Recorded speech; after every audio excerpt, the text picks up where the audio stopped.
что было сначала, яйцо или курица? Мы не можем дать точный ответ на этот вопрос. Но мы можем перенести вас в инкубатор, чтобы показать, как разводят цыплят. Это первый этап промышленного птицеводства. Или второй, если вы думаете, что яйцо появилось первым. Цыплята появляются из яиц, оплодотворенных при спаривании. Однако курица несет яйца и без спаривания. Эти неоплодотворенные яйца идут нам в пищу, а оплодотворенные попадают в инкубатор через 3-4 дня после того, как их снесла курица. Рабочие укладывают яйца на специальные тележки, которые оставляют в инкубаторе, где температура и влажность соответствуют природным условиям. Желток, белок и скорлупа питают эмбрион. Каждый час поддоны наклоняются на 45 градусов, имитируя то, как несушка переворачивает яйца, пока их высиживает. Через 18,5 дней яйца вывозят из инкубатора и подают на ленту конвейера. Яйца проходят через инфракрасный датчик, который отслеживает те из них, которые слишком прозрачные. Это неоплодотворенные яйца, которые попали сюда по ошибке. Сенсор подает сигнал специальному насосу, удаляющему негодные яйца. Они поступают на перерабатывающий завод, где будут переработаны на корм животным. Оплодотворенные яйца переходят на следующую стадию, где проходят вакцинацию против болезни Марека, поражающей домашнюю птицу. Автоматизированные иглы проделывают отверстия в скорлупе и вводят вакцину в околоплодные воды, в которых находится цыпленок. Затем яйца попадают на инкубационные лотки, по 168 штук на каждый. Примерно 150 из них вылупятся, остальные погибли при инкубации, либо имеют врожденные дефекты. День 19. Цыплята проклевывают скорлупу клювами. Через 6-8 часов цыплята вылупляются из яйца.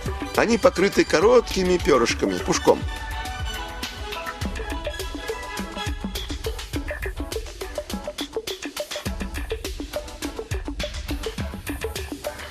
Через 4 часа пух высыхает.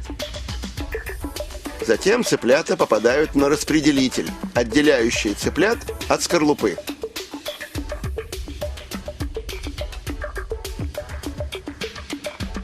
Скорлупа крупнее цыплят, поэтому она остается на валиках, тогда как цыплята проваливаются на ленту конвейера внизу.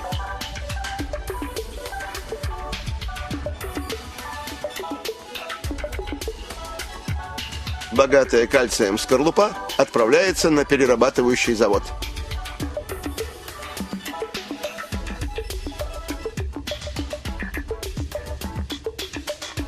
Цыплят передают дальше, где их сортируют по полу.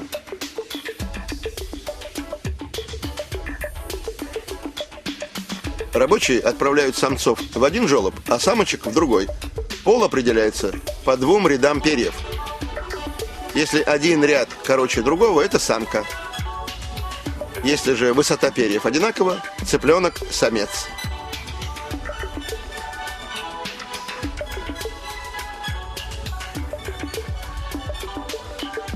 Каждый желоб идет к отдельному конвейеру.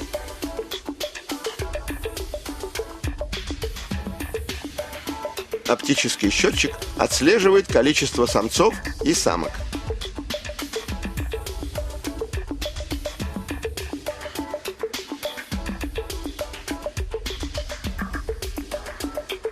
Цыплята попадают в специальные транспортировочные ящики, по 102 цыпленка в каждой. Некоторые заказчики требуют, чтобы цыплята были привиты против бронхита. Ящики с ними проходят под спреем, который опрыскивает их слабой дозой вакцины. Птицеводческие фермы выращивают цыплят на мясо или яйца. Самки и несушки начинают нести яйца в возрасте 5 месяцев. Куры набирают убойную массу к 38 дням. Петушки, в зависимости от производителя, от 40 до 65 дней. И если все это вызывает у вас отвращение, заведите собственную ферму или становитесь вегетарианцем.